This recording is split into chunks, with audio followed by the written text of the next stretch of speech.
¿Cuál es la naturaleza de estos dos peligros que amenazan la verdadera santidad? Bueno, por razones que vamos a ver en un momento, debemos comenzar por el legalismo para luego ver cómo el corazón legalista produce el antinomismo.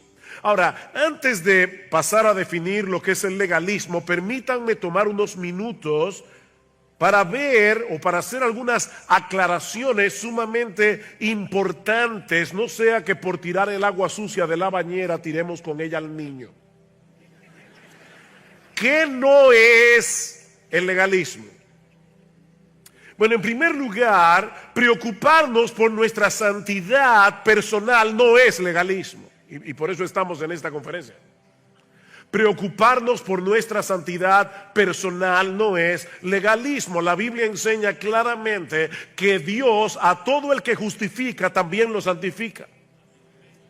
Y también nos enseña que nosotros tenemos una responsabilidad personal en el proceso de santificación que comienza en la conversión. Dice Pablo en 2 Corintios capítulo 7 versículo 1, así que, amados, puesto que tenemos tales promesas, limpiémonos de contaminación de carne y de espíritu, perfeccionando la santidad en el temor de Dios. ¿Quién es el que tiene que limpiarse de toda contaminación de alma y de espíritu? ¿Quién es el que debe perfeccionar la santidad en el temor de Dios? Somos tú y yo.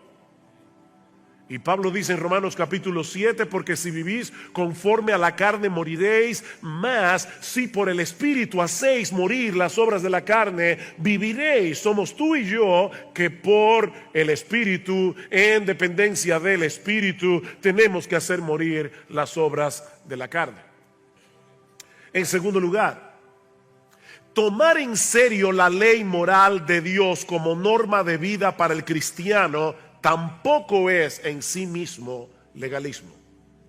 Tomar en serio la ley moral de Dios como norma de vida para el cristiano en sí mismo, eso no es legalismo. Aunque la ley moral ya no nos condena porque Cristo pagó por nuestros pecados, mis hermanos, esa ley sigue siendo la norma moral por medio de la cual debemos guiarnos, por medio de la cual distinguimos el bien del mal.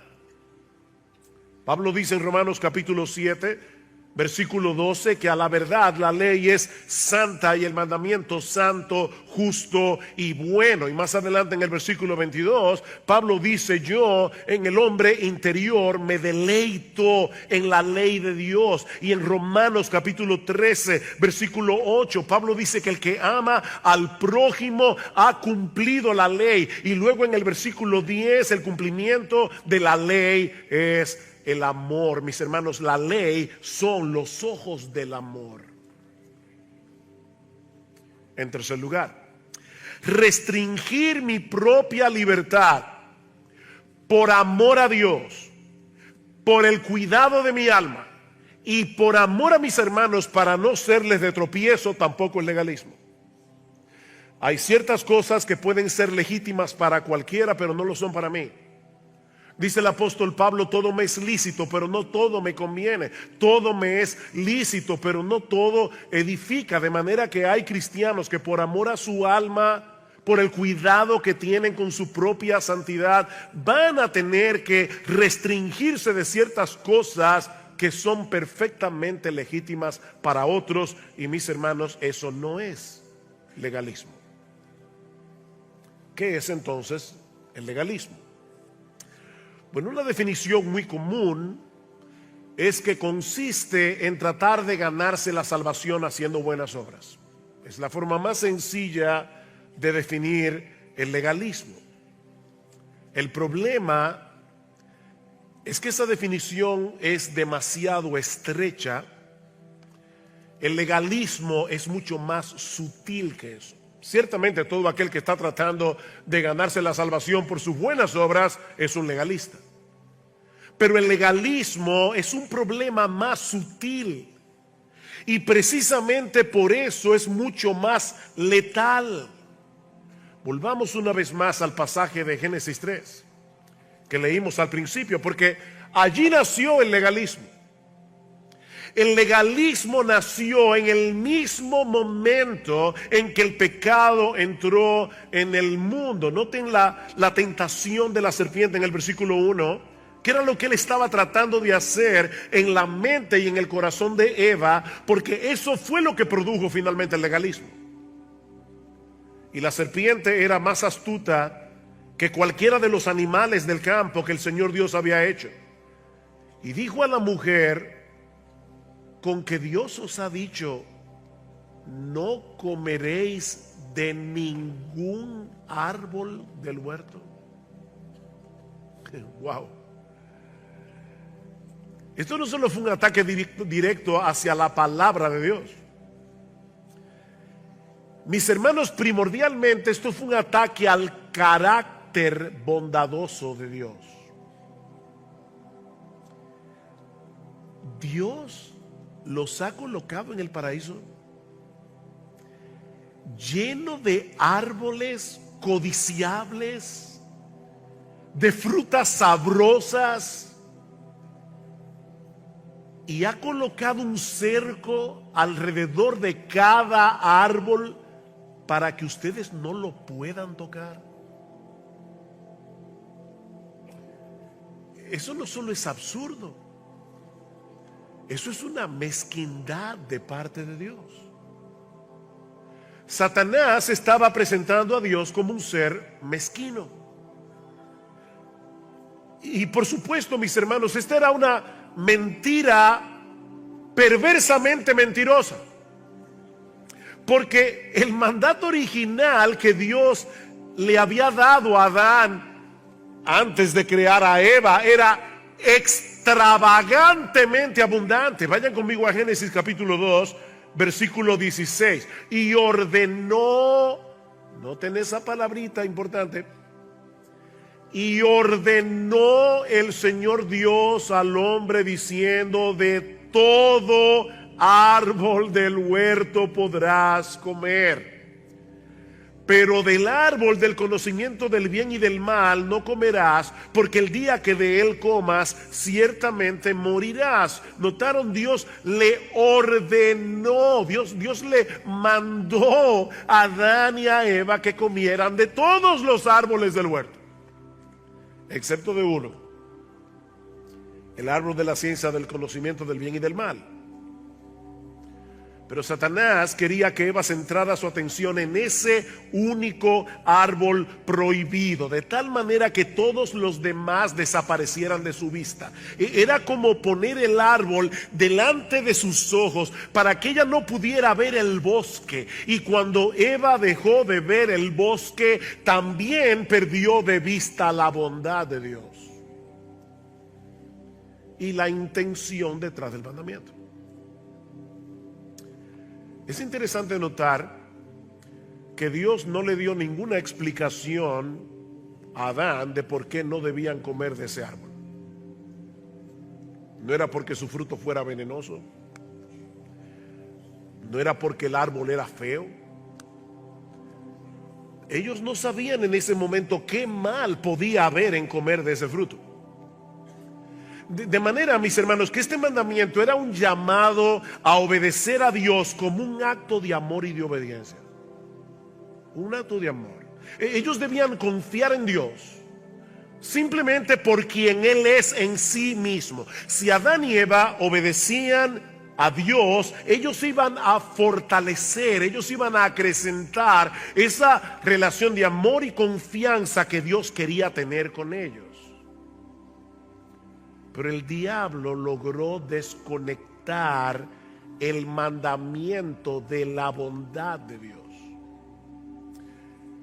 Hermanos, si van a olvidar algo de lo que yo voy a predicar esta noche, no olviden esto.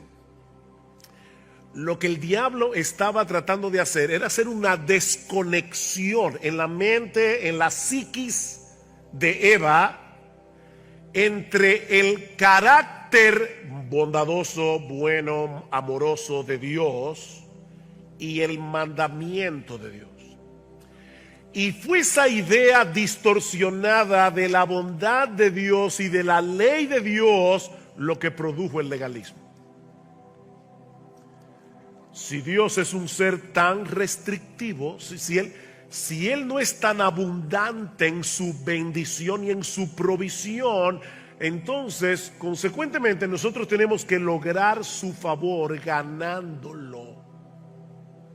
Vamos a tener que ganarnos el favor de Dios. Nosotros tenemos que obedecer a Dios, no porque lo amamos y confiamos en su amor, sino porque es una manera de obtener su favor.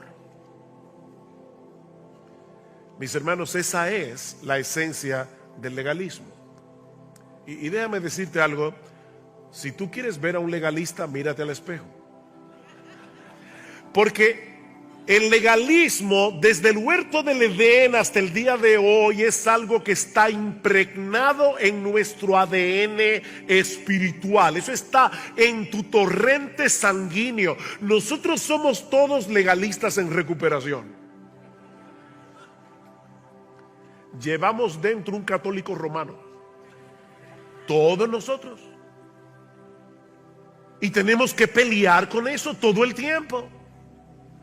Tengo que leer la Biblia, tengo que orar, tengo que venir a la iglesia, tengo que ofrendar generosamente para que entonces Dios me acepte y me bendiga. Eso es legalismo. ¿Alguna vez has pensado, te has levantado por la mañana a las 5 de la mañana? Tuviste tu lectura de la Biblia, 2 horas leyendo la Biblia, media hora orando. Wow. ¿Alguna vez te has pensado, hoy Dios tiene que bendecirme? Ese es el legalista que está en ti. Esa es la esencia del legalismo. Mis hermanos, el evangelio nos mueve a obedecer a Dios por el hecho de haber sido aceptado en Cristo únicamente por gracia y únicamente por medio de la fe. Eso es lo que me dice el evangelio, pero el legalismo me lleva a querer obedecer para ser aceptado. ¿Ven? El legalismo pone el caballo detrás de la carreta. Pero ahora escuchen, es esa misma visión distorsionada de Dios y de sus mandamientos que produce el legalismo, lo mismo que produce el antinomismo, que es el monstruo que está en el otro lado del canal. La palabra antinomismo son 2 palabras griegas: anti en contra de, nomos ley, en contra de la ley. Básicamente el antinomismo asume que nosotros podemos relacionarnos con Dios sin tener que obedecer su palabra y despreciando su ley moral. Ahora, ¿por qué el antinomiano quiere desechar la ley de Dios? Porque él también es incapaz de ver la bondad de Dios en la ley. Él no ve bondad en la ley de Dios. Ahora, por supuesto, mis hermanos, muchos antinomianos no se ven a sí mismos como antinomianos. Y es posible que haya muchos aquí o algunos aquí que son antinomianos y no lo sabían. Porque esto es más una actitud del corazón que una creencia teológica formal. Es el pensamiento de: no hay problema, Dios me acepta tal como soy. Su amor es incondicional. Su gracia es tan abundante que yo puedo darme el lujo de ser yo mismo. ¿No suena mal? Alguien dijo una vez que decir una media verdad como si fuera toda la verdad es una mentira. Decir una media verdad como si fuera toda la verdad es una mentira. Es por eso que tanto el legalista como el antinomiano pueden apelar a la Biblia para apoyar su posición, porque ellos buscan en la Biblia medias verdades. La Biblia contiene suficientes mandamientos y exhortaciones que si tú las aíslas del resto de las escrituras, parecen apoyar el legalismo. Absteneos de toda forma de mal. Eso está en la Biblia. Primera Tesalónica 5:22. Sed santos, porque yo soy santo. Nuestro texto lema. Amados, yo os ruego como a extranjeros y peregrinos que os abstengáis de los deseos carnales que batallan contra el alma. Eso está en la Biblia, Primera de Pedro capítulo 2, versículo 11. Sin embargo, hay otros pasajes en la misma Biblia que presentan con tanta fuerza la sobreabundante provisión de la gracia que Dios nos ha dado en Cristo, su amor incondicional, que si tomamos estos textos como textos individuales y fuera de su contexto, parecen apoyar el antinomismo. Por ejemplo, Pablo dice en Romanos capítulo 6, versículo 14, que ya no estamos bajo la ley, sino bajo la gracia. Yo creo que si nosotros hiciéramos un top 10 o los 10 versículos más mal citados de la Biblia, ese es uno. Ese es uno. Dos creyentes van transitando por una autopista. El creyente que va, o dos que profesan ser creyentes, ¿verdad? El que va en el asiento del pasajero, mira el velocímetro. El hermanito hace rato que ya pasó el límite que la ley permite, se lo hace ver, pero resulta que es un antinomiano. Así que le dice: tranquilo, no te afanes tanto, que no estamos bajo la ley, sino bajo la gracia. Bueno, mira, si tú eres de lo que piensas así, déjame decirte dos cosas. La primera es que aunque estamos bajo la gracia, estamos bajo la ley de tránsito de República Dominicana. De eso estoy seguro. Y te pueden pegar una multa. Pero lo segundo que te quiero decir es que estás mal interpretando el texto. Y eso es lo más peligroso. Pero lo veremos eso en un momento. Ahora, yo quiero estar seguro de que nosotros hemos entendido cuál es la naturaleza psicológica, no teológica solamente, la naturaleza psicológica del legalismo y del antinomismo. Así que permítame volver a repetir qué es lo que hemos visto hasta ahora. Nosotros hemos dicho que el legalismo surge de una imagen distorsionada de Dios, que lleva al legalista a tratar de ganarse su favor a través de su obediencia. El legalista desconecta la ley de Dios del carácter bondadoso de Dios. Y por lo tanto comienza a ver a Dios como una especie de policía magnificado, como un matagozo cósmico, que nos está vigilando desde el cielo para ver si te estás divirtiendo más de la cuenta para prohibírtelo. Hemos visto también que es esa misma perspectiva distorsionada de Dios y de su ley que produce el antinomismo. Ambos han divorciado la ley de Dios del amor de Dios y de la bondad de Dios. No, Dios no es un matagozo cósmico que está en el cielo prohibiéndote todo lo que te gusta. Dios es más bien como ese padre que llega a la cocina y se encuentra a su niño de 3 años jugando con el cuchillo más afilado. Y le dices: no lo toques, porque lo ama. La ley de Dios es una expresión del amor de Dios. Es una expresión de la bondad de Dios. Pero como bien señala Sinclair Ferguson, la única diferencia entre el legalista y el antinomiano es que el legalista decide asumir la carga con pesadez. Bueno, hay que obedecer. Alguien decía: yo nunca he conocido un legalista feliz. No se puede. No se puede. El legalista decide asumir la carga con pesadez, Mientras que el antinomiano rehúsa llevar la carga y se la quita de encima, pero ambos ven a Dios bajo la misma luz. Ven, hermanos, son mellizos nacidos en el mismo vientre. ¿Cuál es el remedio entonces para librarnos de ambos males? Ya vimos la naturaleza del legalismo y el antinomismo. Veamos ahora el remedio. Y aquí es, mis hermanos, donde el asunto se torna complejo. Porque es muy probable que al tratar de huir de uno de los dos monstruos caigas en los brazos del otro. Es por eso que muchas personas que han estado por años sometidas a un régimen eclesiástico muy legalista, cuando logran zafarse de ese yugo, generalmente se van al otro extremo y comienzan a mirar con recelo toda predicación que enfatice la obediencia del creyente a los mandamientos de Dios. Por evitar a Escila, caen en manos de Caribdis y viceversa.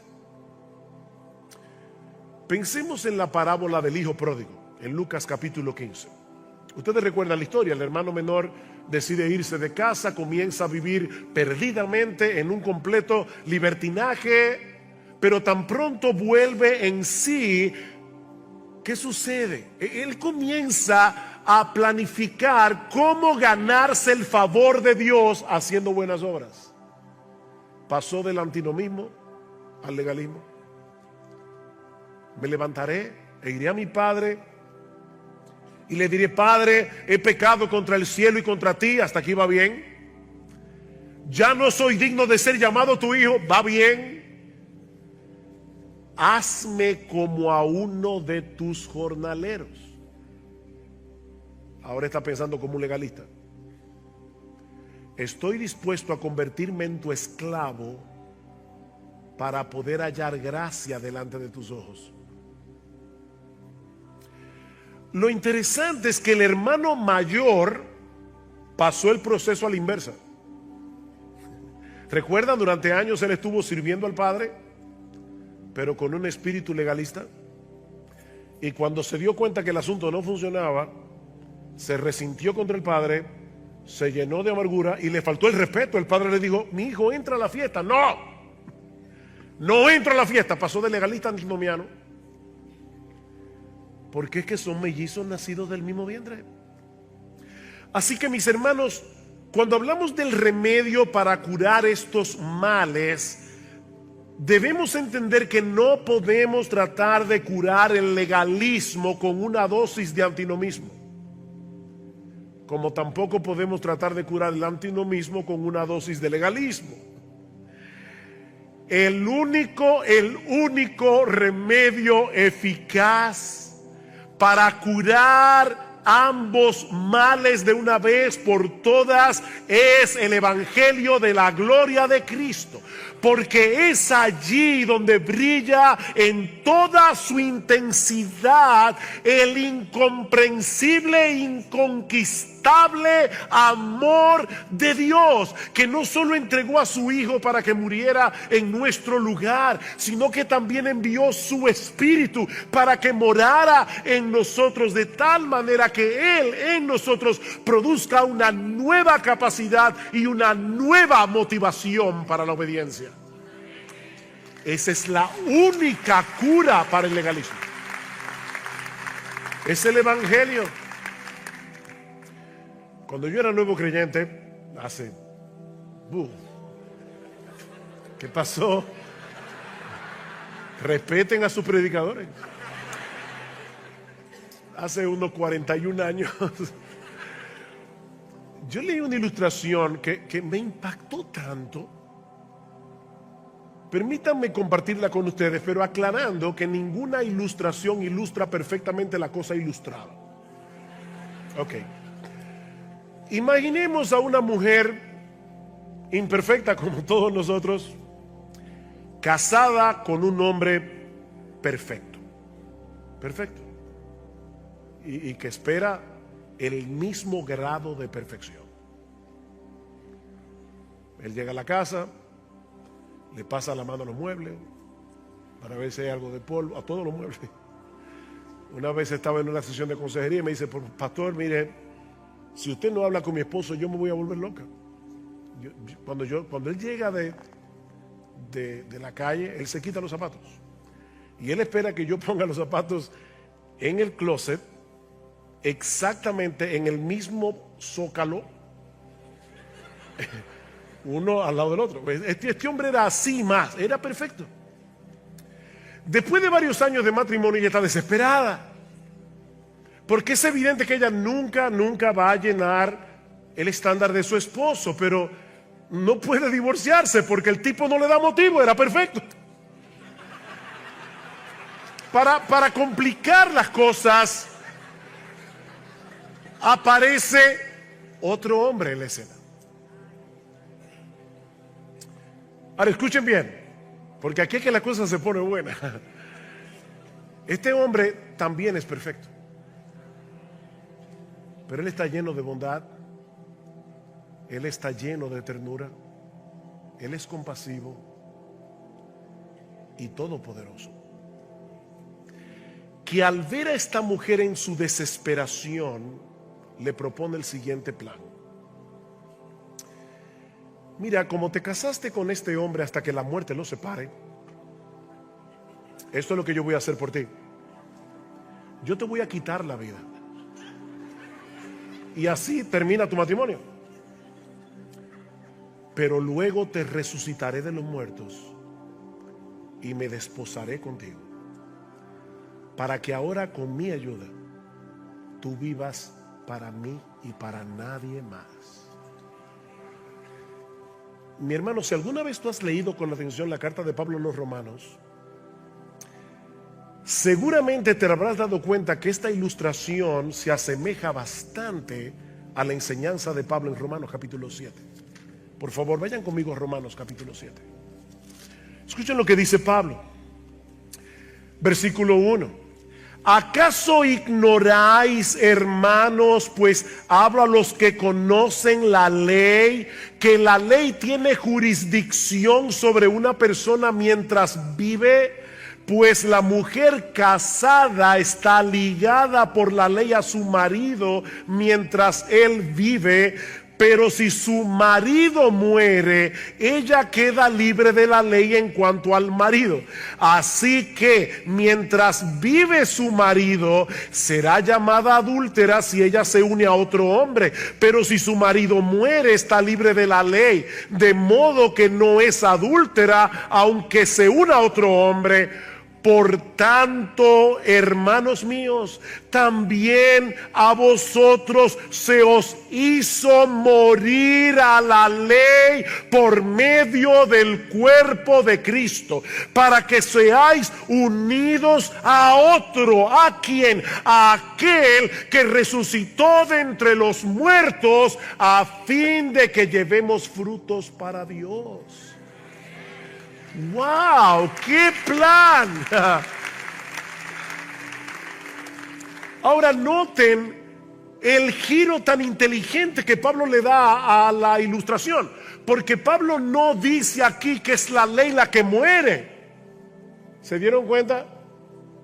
No, no es la ley la que muere, somos nosotros los que morimos a la ley. Nosotros que antes estábamos casados con la ley, somos nosotros los que hemos muerto y resucitado juntamente con Cristo para desposarnos con Él. Solo que nuestro esposo, y aquí es donde la ilustración no puede ilustrar perfectamente la cosa ilustrada, la realidad es extremadamente más gloriosa que la ilustración. Nuestro esposo no se limitó a quitarnos la vida, sino a incluirnos en su propia muerte y en su resurrección. Nosotros fuimos clavados en la cruz juntamente con Cristo, y juntamente con Él fuimos resucitados para andar en novedad de vida. Y ahora que estamos legalmente casados con nuestro bendito Señor y Salvador Jesucristo, dice Pablo, debemos dar a luz. ¿Qué debemos dar a luz? Los frutos que antes no podíamos parir cuando estábamos casados con la ley. ¿Se dieron cuenta? Versículo 4. Por medio del cuerpo de Cristo, para que seáis unidos a otro, a aquel que resucitó de entre los muertos, ¿a fin de qué? A fin de que llevemos fruto para Dios.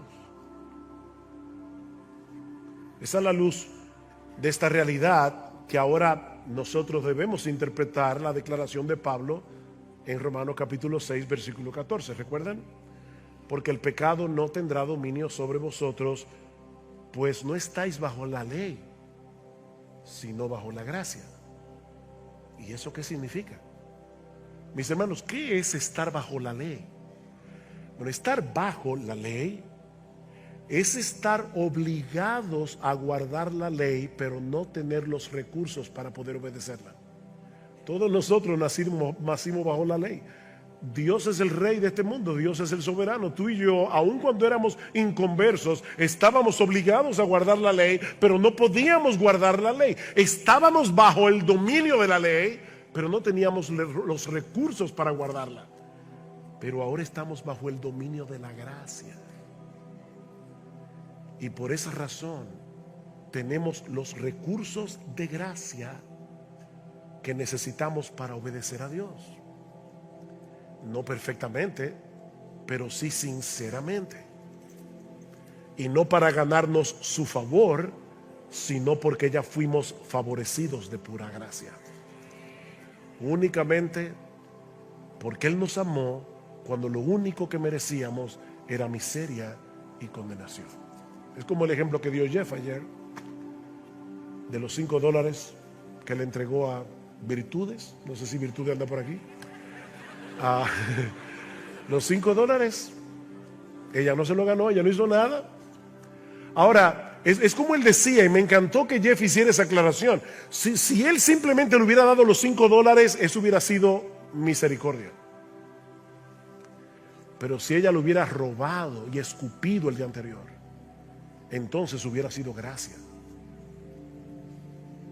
Así que, hermanos, no es del todo correcto decir que Dios nos acepta tal como somos. Y yo he oído muchas veces a los cristianos predicar el evangelio: no te preocupes, Dios nos recibe tal como somos. No, cuidado. No, es mucho más preciso decir que Dios nos acepta a pesar de cómo somos. Es diferente.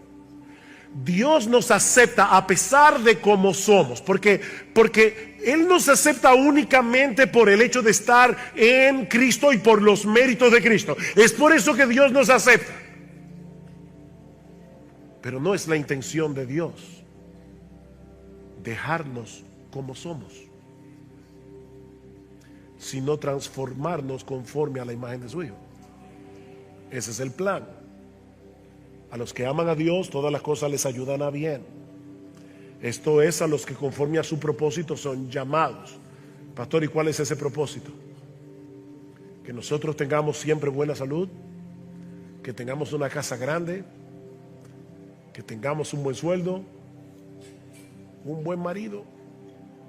¿Para qué? ¿Cuál es el propósito?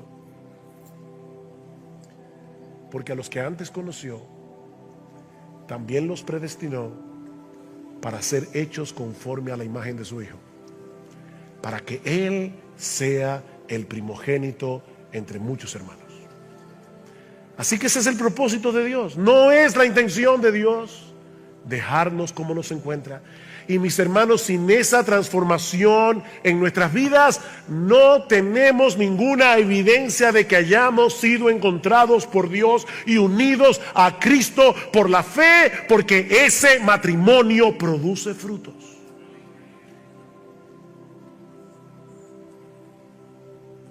Para concluir, noten que no dije para terminar, dije para concluir. No es que lo peor que puede hacer un predicador es hacerle creer a su audiencia que está acabando y no acabar. Ahora permítanme aplicar esto. Ya vimos cuál es la naturaleza del legalismo, la naturaleza del antinomismo. Espero que eso quede claro. Ya vimos el remedio, es el evangelio de Jesucristo. Mis hermanos, ¿cómo nosotros podemos aplicar esto a nuestras vidas? Yo quisiera traer 3 palabras de aplicación dirigidas a 3 grupos diferentes que están aquí hoy. En primer lugar, mis amados hermanos, permítanme hablarle a los pastores. A los pastores y a todos aquellos que tienen la responsabilidad de enseñar la palabra en cualquier tipo de contexto.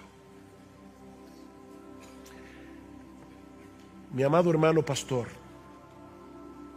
siempre que prediques o enseñes las Escrituras, recuerda exponer tu pasaje a la luz del Evangelio de la gloria de Cristo, porque Él es el centro y la finalidad de toda la Biblia.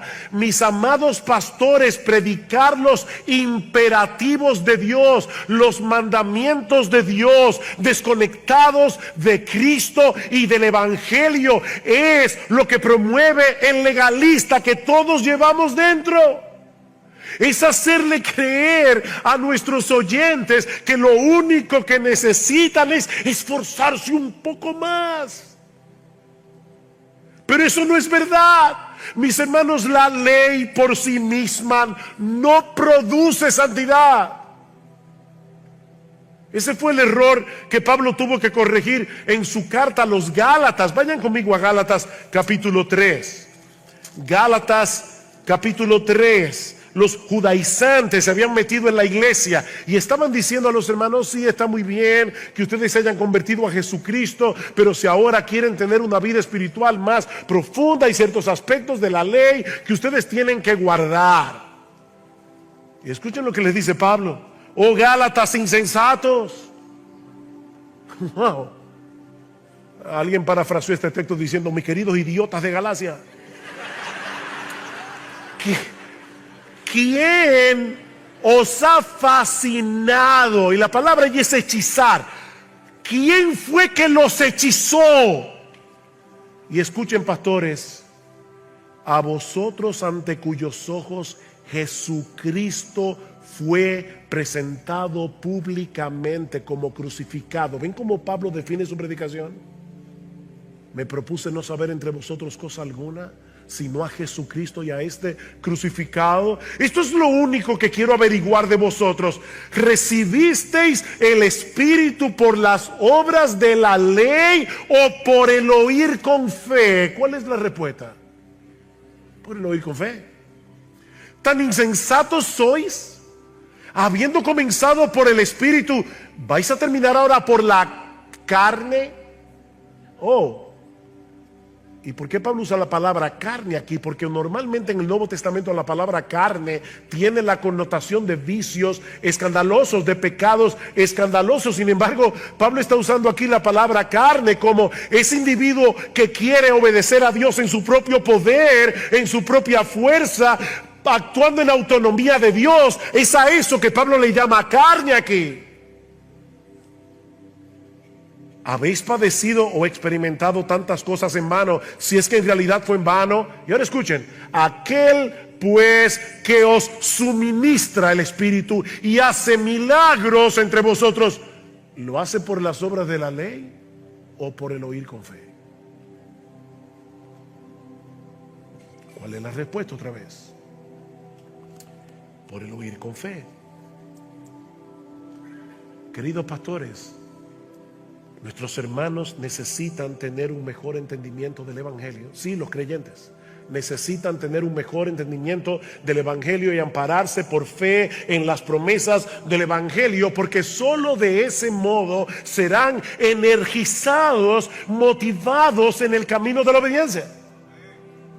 Es por el oír con fe. No le tengas temor a exaltar demasiado la gracia de Dios en Cristo, porque sabes que es imposible exaltar la gracia más de lo debido. Eso no puede ser.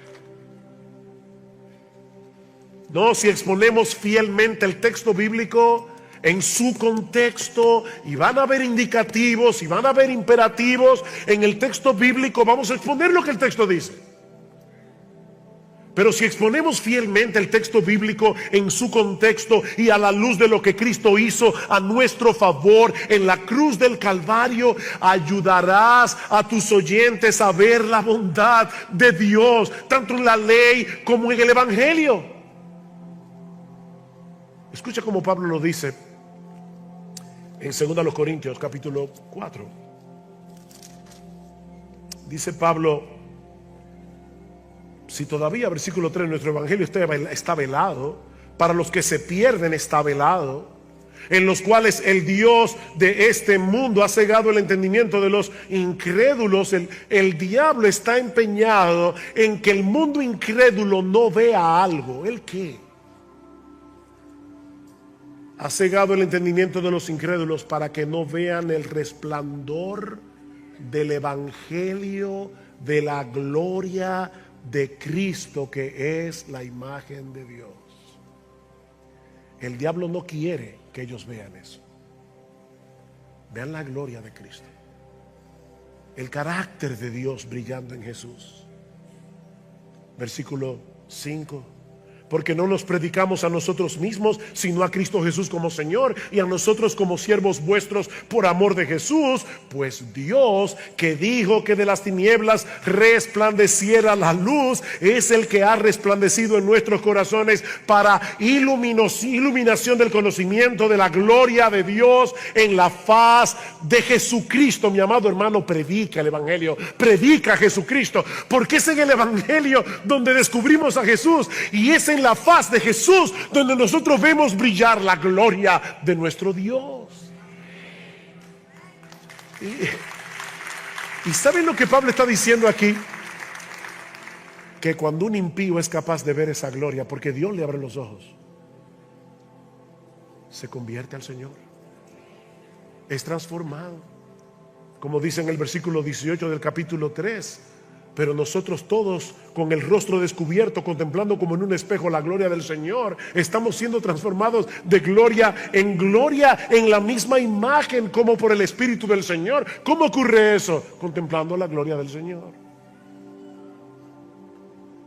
¿Tú quieres ver transformación en tus ovejas? Muéstrales la hermosura de Jesús. Muéstrale la gloria de Dios en Cristo. Muéstrales la bondad de Dios magnificada en la cruz. Era Martín Lutero que decía: predica como si Cristo hubiese muerto ayer, como si hubiese resucitado hoy y como si fuese a volver mañana. Predica así. Tu predicación no tiene siempre que ser evangelística en el sentido en que solemos usar ese término, pero siempre debe ser evangélica.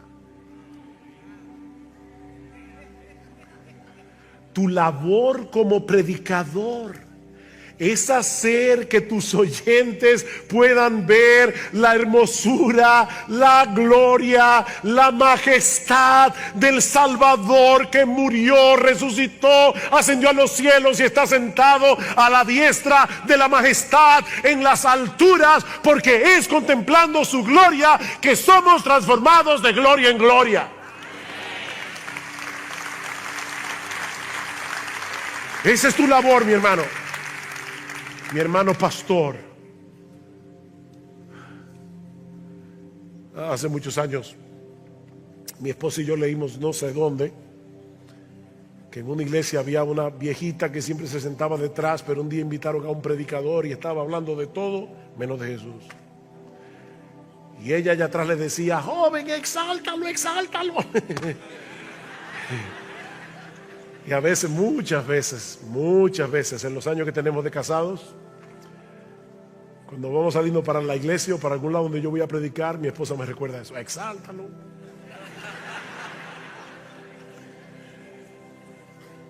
En segundo lugar, a los creyentes que están aquí, a todos aquellos que han venido a Cristo en arrepentimiento y fe. Mi hermano, mi hermana, yo quiero invitarte en esta noche a que tú experimentes el gozo y la alegría de la obediencia. El gozo y la alegría de la obediencia. Me fascina en el Salmo 119 cuando el salmista dice: oh, cuánto amo yo tu ley. Todo el día es ella mi meditación. ¿Notaron eso? Él no dijo: oh, cuánto yo amo la ley. No es que él amaba un conjunto de leyes. No. Oh, cuánto amo yo tu ley. Yo amo esa ley porque es tu ley. Tú eres un Dios bueno, tú eres un Dios amoroso, tú eres un Dios compasivo. Nada que venga de ti puede ser malo. Oh, cuánto amo yo tu ley. Mi hermano amado, no divorcies, no permitas que el diablo y el pecado que mora en ti te hagan un truco en tu psiquis, en tu mente, para divorciar los mandamientos de Dios del carácter bondadoso y sabio de Dios. Porque la ley es en realidad una expresión de su amor y de su sabiduría. Es por el deseo que Dios tiene de bendecirnos que nos da su ley, de darnos una vida bienaventurada. Por eso el salmista podía decir: yo amo tus mandamientos porque a través de ellos ando en libertad. ¿Tú oíste eso? Andaré en libertad porque estoy obedeciendo tu mandamiento. El salmista no veía la ley como una camisa de fuerza, lo veía como algo liberador. Y en otra parte dice: yo amo tu ley más que millares de oro y de plata. ¿Tú puedes decir eso de la ley de Dios?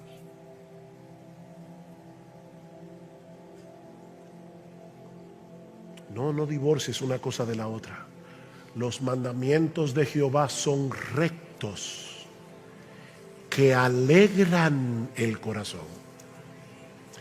Yo no sé cuántas veces yo he hecho este experimento en diferentes lugares, pero yo le he dicho a las personas: dime rápidamente qué viene a tu mente cuando escuchas la palabra santo. Y la gente dice pureza, la gente dice separación. Nadie nunca dice alegría. Ese es el legalista que está en ti. Los mandamientos de Jehová son rectos y por eso alegran el corazón. Pues escuchen, porque para que no digan: eso es antiguo testamentario, pastor. Bueno, primero tienes una mala teología bíblica, pero ok, vamos a aceptarlo. Oye lo que dice Jesús: el que me ama, mi palabra guardará, y mi Padre le amará, y vendremos a él y haremos morada con él. El amorómetro de Dios no se mide, y yo estoy de acuerdo con todo lo que dijeron ahorita de la alabanza. Yo hoy sufrí lo que ustedes no se imaginan, porque vine con mi garganta afectada y no podía cantar a todo pulmón, porque es como me gusta cantar. Y los hermanos de mi iglesia lo saben. Yo no digo que canto bien, digo que canto duro. Si ustedes van, hay una teología detrás de eso. Si ustedes van al Apocalipsis y ven cada vez que aparece la adoración celestial, siempre, invariablemente en el libro de Apocalipsis dice: cantaban a gran voz. Y yo le hago caso a eso, excepto cuando tengo que predicar. Pero el amorómetro se mide no por lo duro que tú cantes. El que me ama, mi palabra guardará. El que me ama guarda mis mandamientos. Y más adelante dice Jesús: si guardareis mis mandamientos, Juan capítulo 15 versículo 10, permaneceréis en mi amor, así como yo he guardado los mandamientos de mi Padre y permanezco en su amor. Estas cosas os he hablado para que mi gozo esté en vosotros y vuestro gozo sea completo. ¿Oyeron eso? Yo les estoy dando mis mandamientos para que el gozo que yo tengo en mi Padre esté en vosotros. No, nuestro Dios no es una especie de policía universal que está tratando de destruir tu gozo. Esa es una mentira diabólica. Él es un Padre de generosidad extrema, que entregó lo más preciado y valioso que tenía a nuestro bendito Señor y Salvador Jesucristo, para poder bendecirnos con toda bendición espiritual en los lugares celestiales, como dice Pablo en Efesios capítulo 6. Mi hermano, predícate el evangelio todos los días. Y aquellos que son santos pueden ser verdaderamente felices aún en medio de las circunstancias más difíciles, como es el caso de estos cristianos de Asia Menor que recibieron originalmente esta carta de Pedro. Estos creyentes después estaban, padeciendo toda clase de dificultades por causa de su fe. El futuro no pintaba mejor.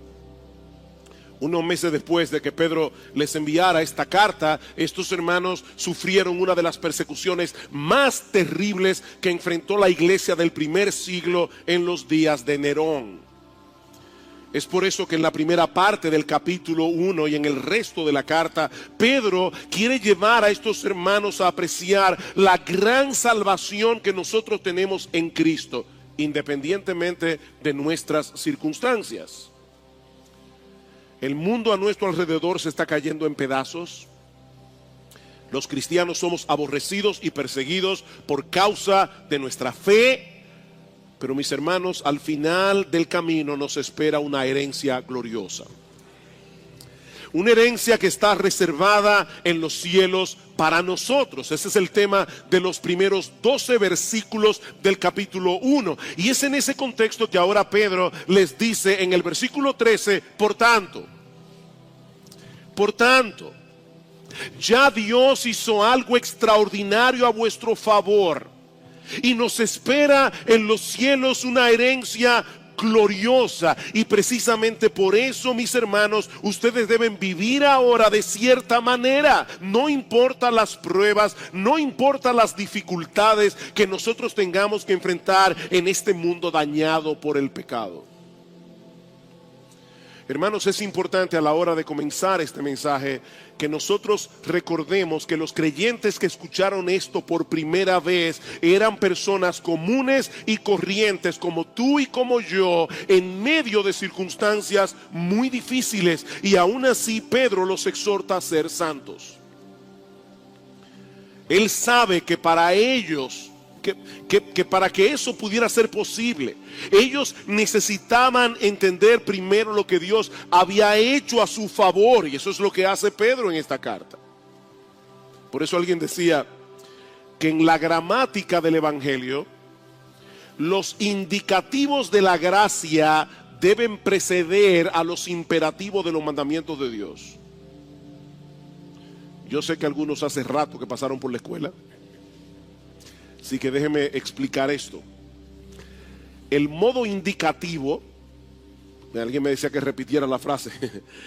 En la gramática del evangelio, los indicativos de la gracia siempre deben preceder a los imperativos de los mandamientos de Dios. Cuando hablamos del modo indicativo en gramática española y en cualquier otra gramática, es el modo que se usa para hablar de algo real, para expresar un hecho real. Por ejemplo, somos salvos por Cristo por medio de la fe. Eso es una oración en modo indicativo. Eso es un hecho. Sed santos está en modo imperativo.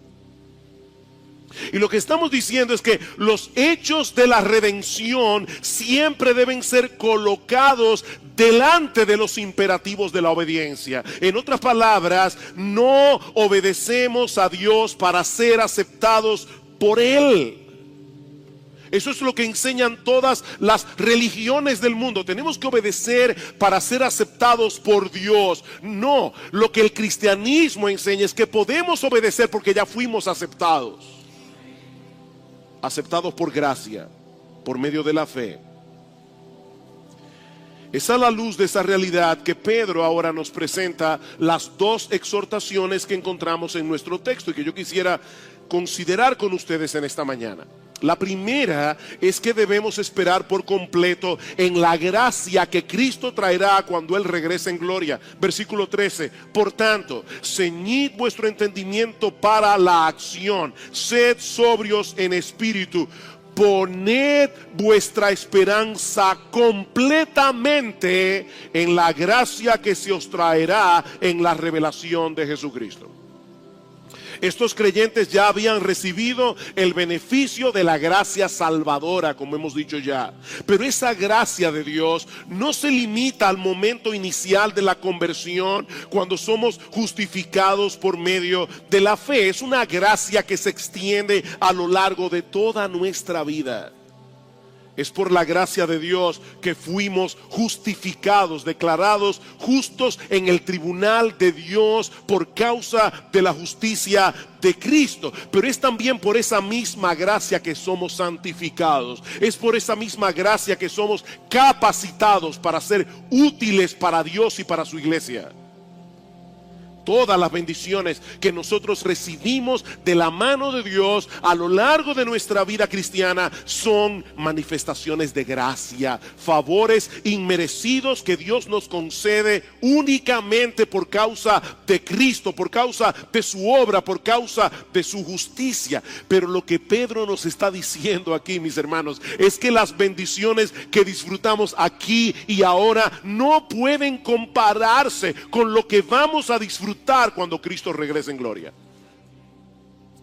Ya somos beneficiarios de la gracia, pero Pedro nos exhorta a esperar por completo en aquella gracia que Cristo traerá con él en la segunda venida. Permítanme ponerlo de esta manera. Los cristianos disfrutamos en el presente una abundante lluvia de gracia que nos empapa cada día. Dice en Juan capítulo 1 versículo 16 que de la plenitud de Cristo nosotros tomamos gracia sobre gracia, y la idea es una ola que viene sobre nosotros, y cuando se está retirando viene otra ola y otra ola y otra ola de gracia. Pero lo que vamos a recibir cuando el Señor Jesucristo vuelva por segunda vez es un diluvio de gracia. Es un chaparrón de gracia. Y no es que Dios nos va a amar más cuando Cristo vuelva. Es que en ese momento recibiremos la plenitud de nuestra herencia y un cuerpo glorificado para poder disfrutarla.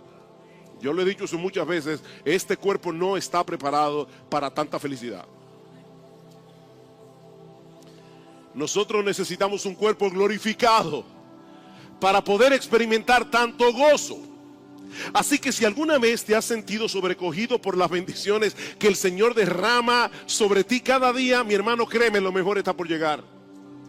Lo mejor está por llegar. Estas 2 semanas han sido tan buenas.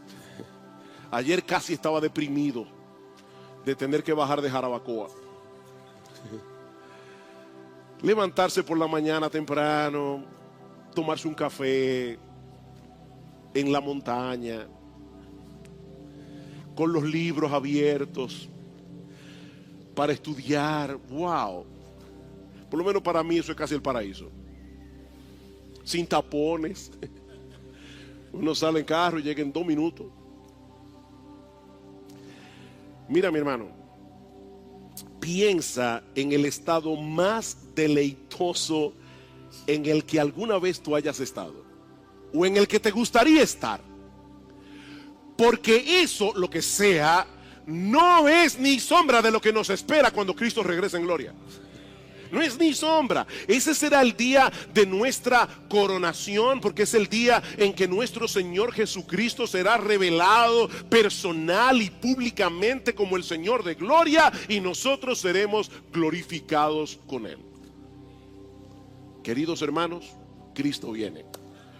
Cristo viene. Eso es tan real como que estamos predicando hoy aquí la palabra. Esa es la gran esperanza que energiza la vida del cristiano en este mundo, como vemos en este texto que estamos estudiando hoy. Esa esperanza futura, dice Pedro, es una poderosa motivación para ser santos en el presente. Esa esperanza futura El apóstol Juan nos dice en el capítulo 3 de su primera carta que cuando Cristo se manifieste en su segunda venida, seremos semejantes a Él porque le veremos tal como Él es. Y todo aquel que tiene esta esperanza en Él se purifica a sí mismo, así como Él es puro. Esa esperanza purifica.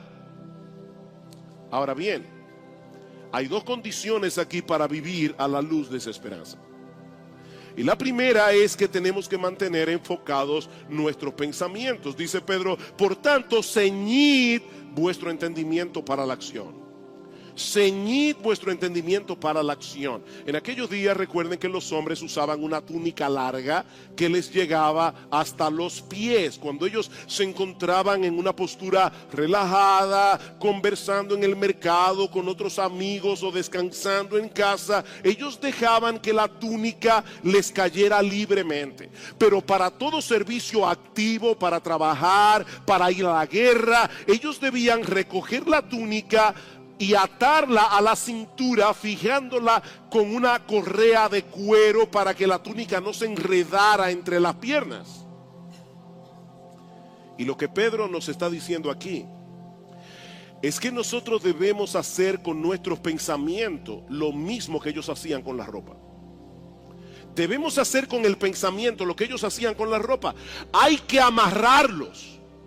Hay que mantenernos enfocados en esa gloria que nos espera cuando Cristo sea manifestado en gloria. Solo así, mis hermanos, podremos estar listos para la acción, preparados para hacer la voluntad de Dios.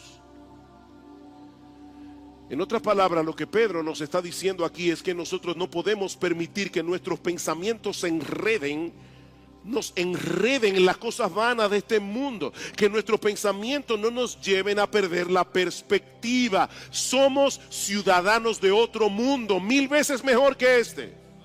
Un mundo que se rige por otras normas, un mundo que tiene otros valores.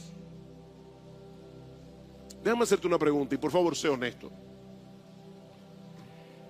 ¿En qué tú sueñas cuando sueñas despierto?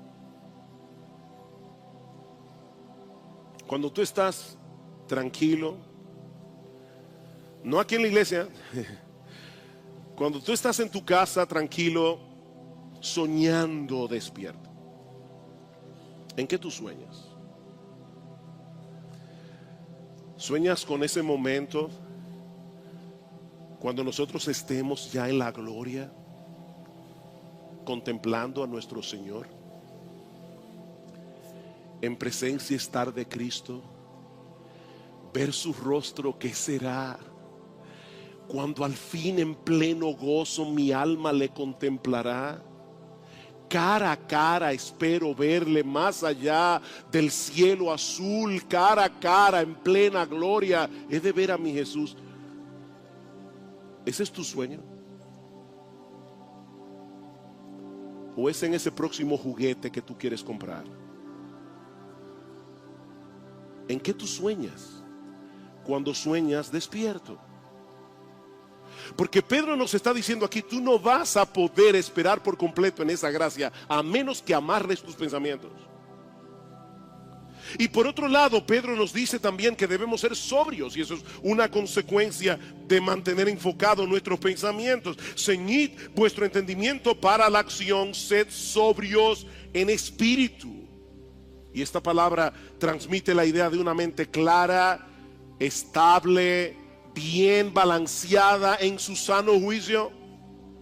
Y por favor, hermanos, no olviden la condición en la que se encontraban estos creyentes.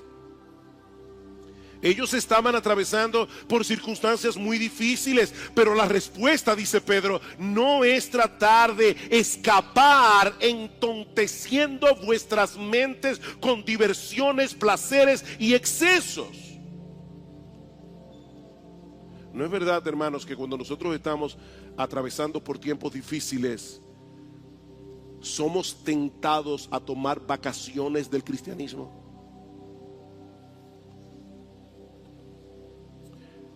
Eso es muy sutil, pero es como yo tengo ya demasiadas presiones para ahora añadirme la presión de que tengo que obedecer la voluntad de Dios. Otra vez, hermanos, uno no piensa eso así. Eso está muy sutil. Pero yo me he visto a mí mismo a veces queriendo tomar vacaciones de ser cristiano. Y no estoy hablando de algo que no me ha pasado a mí.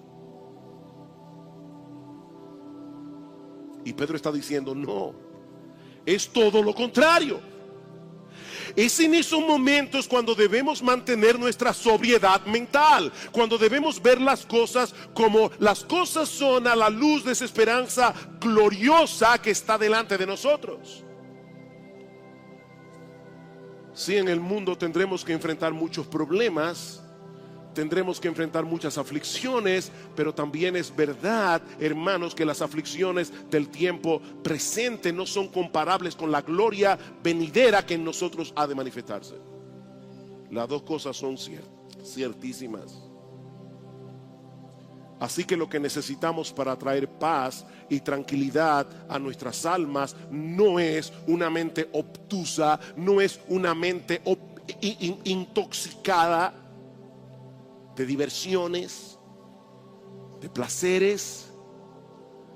Lo que necesitamos es una mente en su sano juicio que se enfoque en la esperanza que nos aguarda al final del camino. Cristo viene en las nubes del cielo con poder y gran gloria. Y nosotros estaremos a su diestra, disfrutando de su presencia y de su gracia por los siglos de los siglos. Mi amado hermano, mi amada hermana, aférrate a esa verdad de las Escrituras, amárrala a tu mente y a tu corazón cada día. Espera por completo en esa gracia que se nos traerá cuando el Señor Jesucristo venga a buscarnos para no separarnos de Él nunca más. Nuestra ciudadanía está en los cielos, Filipenses 3:20. Y por lo tanto debemos vivir el tiempo que nos resta como extranjeros y peregrinos en un mundo que es muy diferente al nuestro, muy hostil. Y eso nos lleva a la segunda exhortación del texto. Debemos esperar por completo en la gracia que se traerá. Debemos ser santos, porque el Dios que nos llamó es un Dios santo. Versículo 14, como hijos obedientes, no os conforméis a los deseos que antes teníais en vuestra ignorancia. Hay un contraste aquí tan importante entre lo que éramos antes y lo que somos ahora. Antes, dice Pedro, vivíamos en ignorancia. Y consecuentemente íbamos detrás de muchos deseos dañosos, de muchos deseos engañosos, y dejábamos a un lado las cosas que en verdad tenían valor. Éramos ignorantes. Mis hermanos, ese es el problema fundamental de la raza humana, que por causa de su ignorancia y espiritual, el hombre ha invertido todo lo que tiene para comprar lo que no vale nada. Pablo dice en Romanos capítulo 1 versículo 24-25 que el hombre cambió la verdad de Dios por la mentira, honrando y dando culto a las criaturas antes que al Creador, el cual es bendito por los siglos. Ese era tu problema y el mío. Cuando no conocíamos a Cristo, éramos ignorantes, éramos incapaces de ver la gloria, la trascendencia, la majestad, la hermosura de nuestro Dios. Y por esa razón nuestros deseos se iban detrás de un montón de boberías, de cosas sin valor. Pero Dios no nos dejó en esa condición.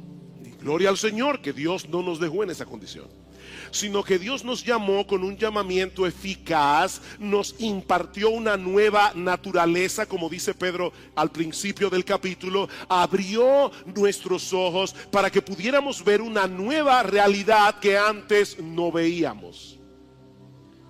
Si tú eres cristiano, tu sistema de valores tiene que haber cambiado. Si no ha cambiado, eso quiere decir que sigues en ignorancia y que probablemente tú no eres cristiano. Es ese nuevo sistema de valores lo que nos lleva a ser hijos de obediencia, como dice el texto literalmente, como hijos de obediencia. Así como el deseo dominante de un inconverso es hacer su propia voluntad, el deseo dominante del creyente es hacer la voluntad de Dios. Porque Él tiene una nueva naturaleza, Él tiene un nuevo entendimiento de las cosas, Él tiene un nuevo sistema de valores. Ahora, eso no significa, mis hermanos, que los creyentes obedecemos a Dios perfectamente, que nunca pecamos, porque esos deseos pecaminosos todavía están ahí.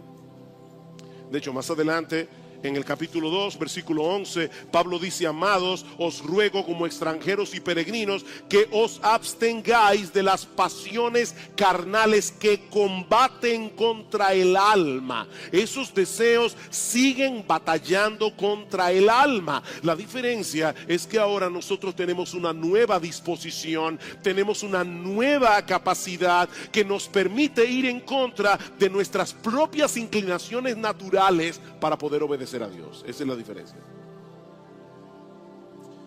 Es por eso que el creyente se avergüenza y se duele cuando es vencido por su pecado, mientras que el incrédulo se molesta cuando le frustran sus deseos, cuando le impiden hacer lo que él quiere hacer. Ven, son dos principios de vida completamente distintos y antagónicos entre sí. En Cristo somos libres de la esclavitud del pecado, pero ahora tenemos que aprender a vivir como hombres libres.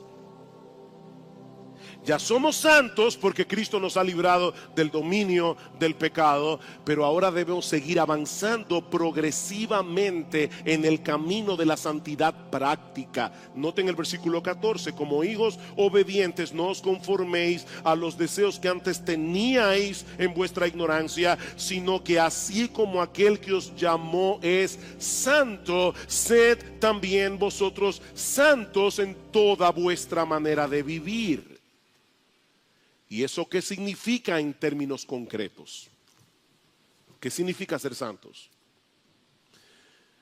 Bueno, en primer lugar, significa que debemos vivir una vida consagrada, es decir, apartada para el servicio de Dios. Y yo estoy consciente, mis hermanos, que esa es otra palabra jurásica: consagración. Suena como a Edad Media, ¿verdad? A prehistoria, anticuado, aburrido, elitista. Hay personas consagradas en la iglesia. ¿Ven la élite? Es un grupito, una élite de santos que son consagrados. No, mi hermano, lo que Pedro está diciendo aquí a todos estos hermanos comunes y corrientes de las iglesias en Asia Menor es que todos ellos eran personas consagradas si eran cristianas. Son consagrados. La palabra santidad significa primariamente separación. Cuando Dios santifica algo, lo está separando, Dios lo está consagrando de su uso común para un uso sagrado. Por ejemplo, en Génesis capítulo 2, versículo 3, dice que Dios bendijo el día de reposo y lo santificó. ¿Qué significa eso? Que Dios separó ese día del resto de la semana para que viniera a ser suyo en una forma especial. Y eso es lo que significa que tú eres santo. Dios te separó, Dios te apartó, Dios te consagró. Hemos sido santificados en el sentido de que Dios nos ha separado de una vida de pecado para que nos dediquemos enteramente a Él. Pablo dice en 1 Corintios capítulo 6 versículo 19: porque habéis sido comprados por precio, no sois vuestros, glorificad pues a Dios en vuestro cuerpo y en vuestro espíritu, los cuales son de Dios. Así que, mi hermano querido, la próxima vez que tú te sientas tentado a reclamar tus derechos, recuerde, aquí hay alguien que tiene derechos sobre tus derechos. Él te compró. Somos suyos 24/7, apartados para su servicio, de manera que no existe ningún aspecto de nuestras vidas que nosotros podamos reclamar como nuestro. Sed santos en toda vuestra manera de vivir. Dice Horacio Bonar, esa santidad o consagración se extiende sobre toda nuestra vida e influye en todo lo que somos y en todo lo que hacemos, en todo lo que pensamos, en todo lo que hablamos, en todo lo que planificamos, en todo debe ser evidente, dice Bonar, que somos personas consagradas. Y otra vez yo te pregunto honestamente, ¿tienes tú esa percepción acerca de ti mismo? ¿Que tú eres una persona consagrada? Cuando tú te diriges al trabajo cada mañana, cuando estás disfrutando de tu tiempo libre, ¿lo haces con la conciencia de que no te perteneces?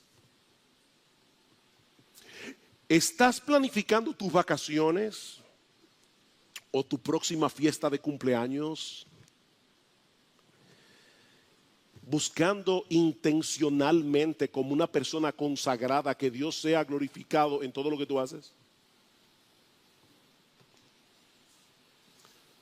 Para ponerlo en una forma más simple, tú lo haces con la intención de mostrar en todo lo que tú hagas, en tus vacaciones, en tu fiesta de cumpleaños, lo maravilloso y satisfactorio que es Dios en la persona de Jesús.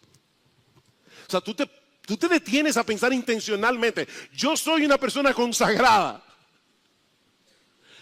¿Cómo yo puedo hacer esto de tal manera que mi Dios brille? ¿Cómo yo puedo hacer esto de tal manera que la fama de Dios resplandezca?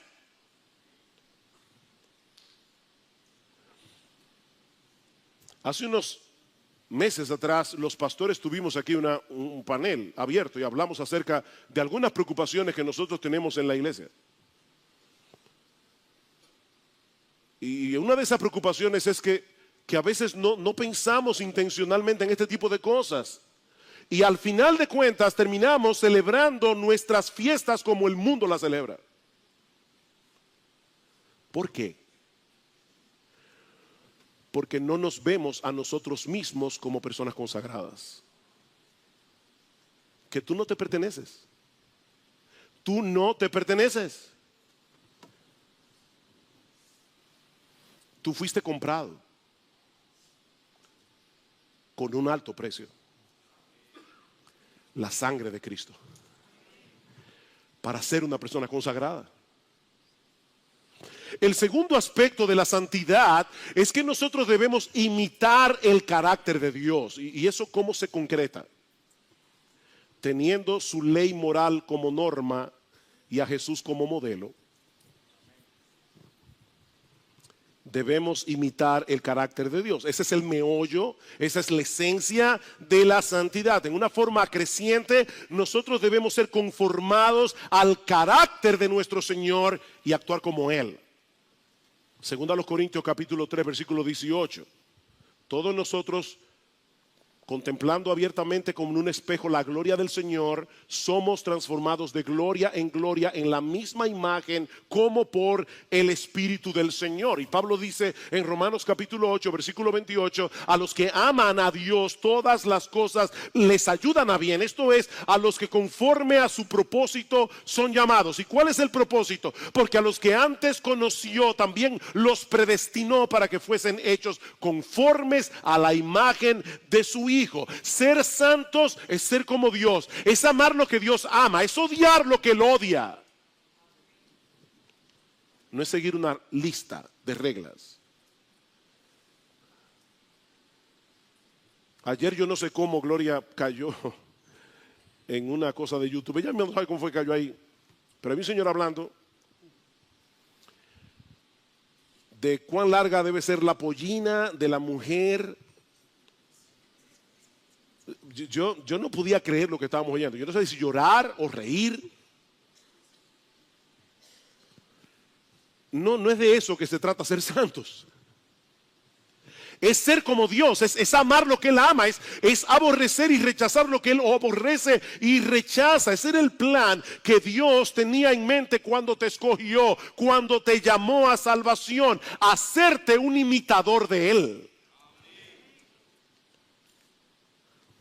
Y lo que Pedro nos está diciendo aquí es que nosotros tenemos que ser consecuentes con ese llamamiento. Vean el versículo 15, sino que así como aquel que os llamó es santo, el que os llamó es santo y lo llamó para que ustedes fueran santos, por lo tanto sed también vosotros santos en toda vuestra manera de vivir. Dios nos escogió para salvación desde antes de la fundación del mundo. ¿Para qué? Para que seamos santos. Bendito el Dios y Padre de nuestro Señor Jesucristo, que nos bendijo con toda bendición espiritual en los lugares celestiales en Cristo, según nos escogió en Él desde antes de la fundación del mundo, para que fuésemos santos y sin mancha delante de Él. Para eso fuimos escogidos. Cristo murió en la cruz del Calvario para que seamos santos. Lo vimos leyendo Tito 2.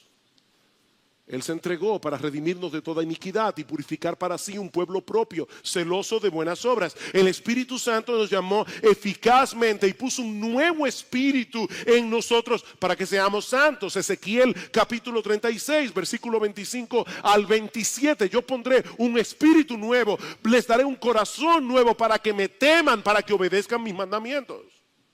Y cuando nosotros seamos finalmente glorificados y todas las células cancerosas del pecado hayan sido eliminadas de nuestro cuerpo, nosotros seremos perfectamente santos. Esa es la meta. Y noten, hermanos, que nosotros no somos entes pasivos en este asunto. No estamos aquí esperando que Dios haga la obra. No, Dios obra en nosotros. Pero miren una vez más nuestro texto, como hijos obedientes no os conforméis. ¿Quién no debe conformarse? Tú y yo. No os conforméis a los deseos que antes teníais estando en vuestra ignorancia, sino que como aquel que os llamó es santo, sed también vosotros santos. Es un imperativo para ti. Sed santos, como Él es santo. Somos nosotros los que tenemos que hacer eso, en total dependencia del Espíritu Santo. Si por el Espíritu hacéis morir las obras de la carne, viviréis. Yo no puedo hacer eso en mi propia fuerza. Tiene que ser con la obra del Espíritu en mí. Pero soy yo, en Él. Ocupaos en vuestra salvación con temor y con temblor. ¿Quién? Tú y yo. Porque Él es el que produce en vosotros así el querer como el hacer por su buena voluntad. Es una responsabilidad dependiente, dice Jerry Bridges. Nosotros somos como un agricultor que sabe que una buena cosecha, a final de cuentas, depende de factores que no están en nuestras manos, están en las manos de Dios. ¿Qué hace el agricultor sabio? Él sabe que él necesita la lluvia, pero él no deja de arar por eso. Y de escoger la mejor semilla y de fertilizarla. Porque él sabe que Dios va a obrar a través de medios. Bueno, Dios también obra en nuestras vidas a través de medios. La lectura de su palabra, la oración, el participar del culto público, la comunión con los hermanos. Dios obra a través de medios. Pero es Él el que da el crecimiento. ¿Y cuál será el resultado de seguir avanzando en el camino de la santidad práctica? Bueno, en primer lugar, y esto es lo más importante de todo, que vas a agradar a Dios. Vas a agradar a Dios, hermanos. Yo ruego por las misericordias de Dios que presentéis vuestros cuerpos en sacrificio vivo, santo, agradable a Dios, que es vuestro culto racional. Dios sabe que tú y yo somos débiles, Dios sabe que estamos luchando, que tenemos tentaciones, pero a Dios le agrada verte luchando. A Dios le agrada eso. Pablo le ora al Señor por los colosenses y dice que tengáis un andar que sea digno del Señor, agradándole en todo. llevando fruto en toda buena obra, creciendo en el conocimiento de Dios. A Dios le agrada eso. Así que la primera razón por la que tenemos que ser santos es porque nosotros queremos agradar a aquel que nos amó. En segundo lugar, queremos ser santos para que podamos representar adecuadamente al Dios que nos creó y nos redimió para su gloria, porque nuestro Dios es santo. Pedro dice a los hermanos, pero vosotros sois linaje escogido, real sacerdocio, nación santa, pueblo adquirido para posesión de Dios, a fin de que anunciéis las virtudes de aquel que os llamó de las tinieblas a su luz admirable. Nosotros estamos en el mundo representando a Dios y anunciando la gloria de Dios, el carácter de Dios. Debemos ser santos porque así podremos ser más útiles en la expansión del reino de Dios, al mostrarle a un mundo dañado por el pecado el poder transformador y liberador del evangelio. Más adelante Pedro dice, santificad al Señor en vuestros corazones y estad preparados para presentar defensa con mansedumbre y reverencia ante todo el que os demande razón de la esperanza que hay en vosotros. Un cristiano santo no pasa desapercibido, y más en un mundo podrido por el pecado como el nuestro. Y por eso Pedro dice, santifica al Señor en tu corazón y prepárate, porque te van a preguntar. Prepárate para presentar defensa con mansedumbre y reverencia ante todo el que os demande razón de la esperanza que hay en vosotros. Pero yo creo que hasta aquí yo he mencionado tres cosas muy obvias. Vas a agradar a Dios, vas a ser más útil, vas a representar más adecuadamente a Dios en la medida en que seas santo. Pero ¿sabes qué? Y esto no es menos importante que todo lo anterior.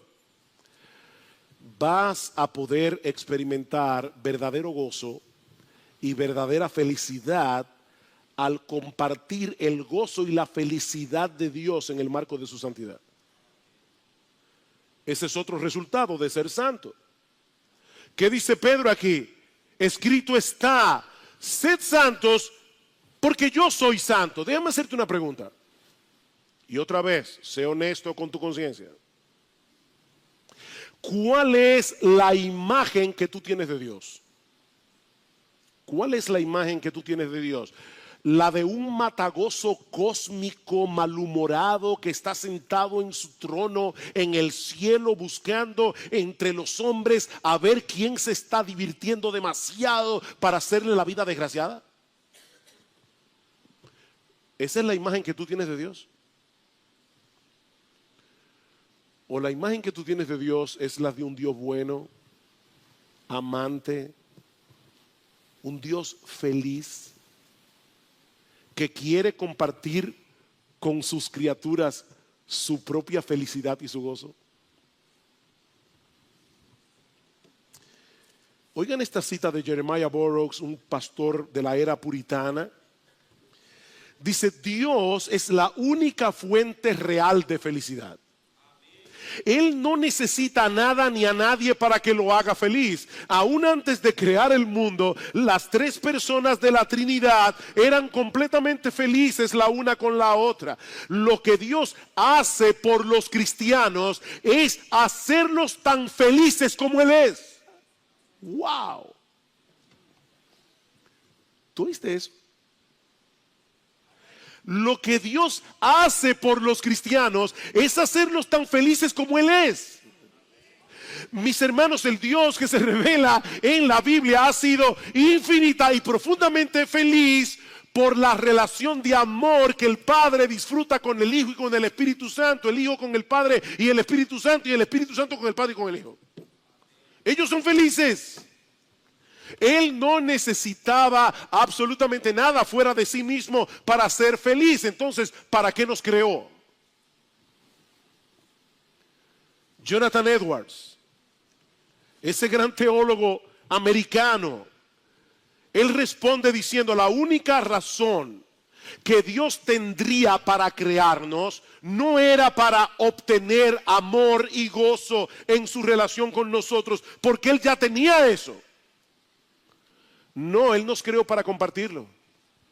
Para compartirlo, dice Edwards, es completamente consistente con el trino Dios, que siempre está orientado hacia los otros, dice él, comunicarnos la felicidad y el deleite en sus propias perfecciones y en su belleza divina. Eso es consistente con la persona de Dios.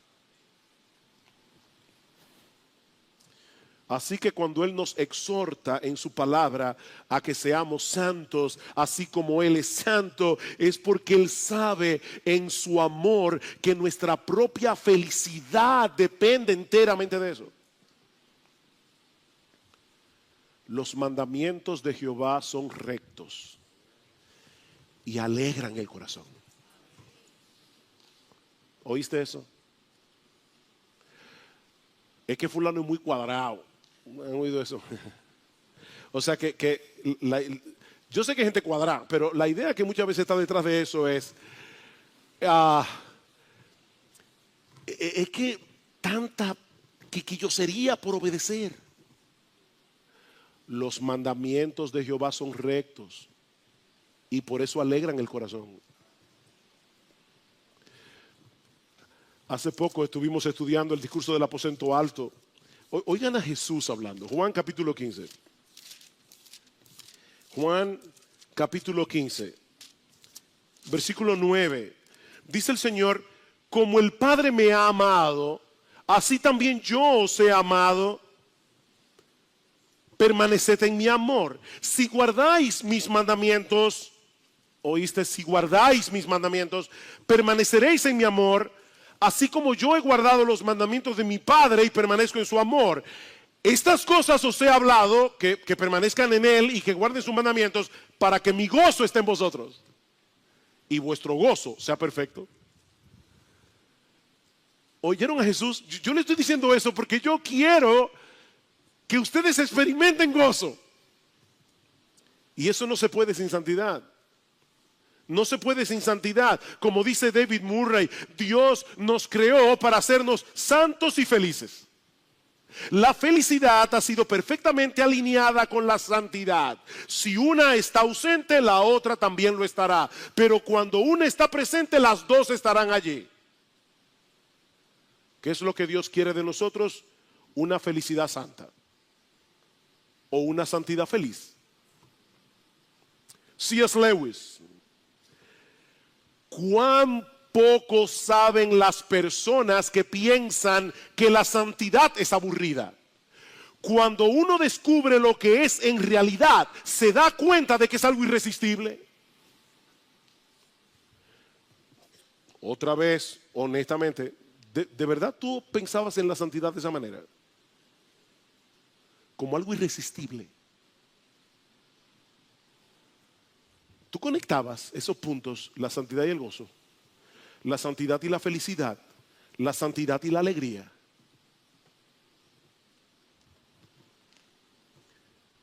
Lo que Dios juntó, que no lo separe el hombre.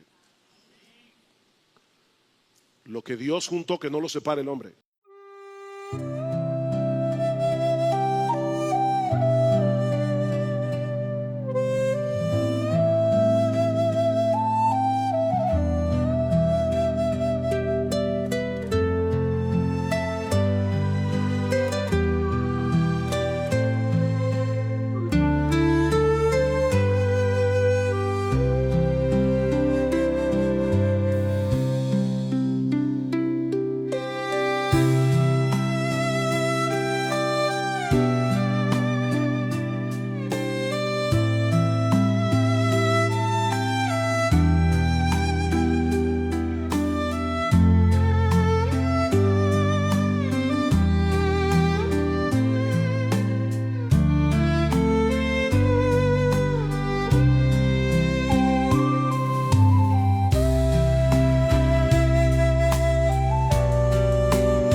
I'm chasing dreams, can't you see? I'm just a man, but I'm running free. Gonna keep running till the stars come down. I'll chase that moon till the morning's found. Wait for me, butterfly, wait for me. I'm just trying to set you free. Wait for me, worries, wait for me. I'm only human, just let me be, let me be. Gonna keep running till the stars come down. I'll chase that moon till the morning's found. I said, oh yeah, the sugar's gonna bring me to life. I said, oh yeah, the sugar's gonna make it alright. Give me that sweet apple pie. Gonna keep running till the stars come down. Chasing the moon, I won't slow down.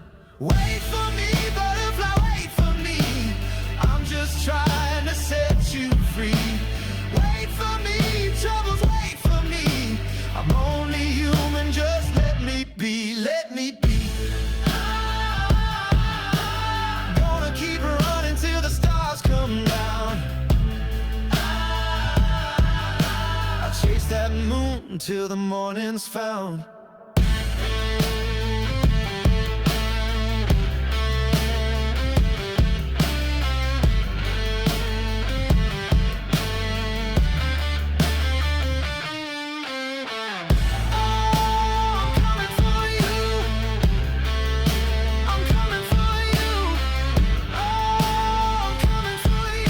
And I won't stop till I do, yeah.